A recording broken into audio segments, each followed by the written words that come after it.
ఎన్ని జన్మలెత్తినా మగవాడై పుట్టాలని, మీసాలే పెంచాలని, పొట్టిలాగు వయసు దాటి ప్యాంటు నేను తొడగాలని, పెళ్ళంటూ చేసుకుంటే నిన్నే నిన్నే నిన్నే నిన్నే చేసుకోవాలని, అన్ని అన్ని అన్ని అన్ని పుచ్చుకోవాలని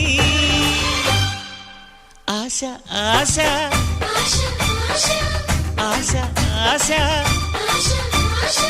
చచ్చే ఆశ.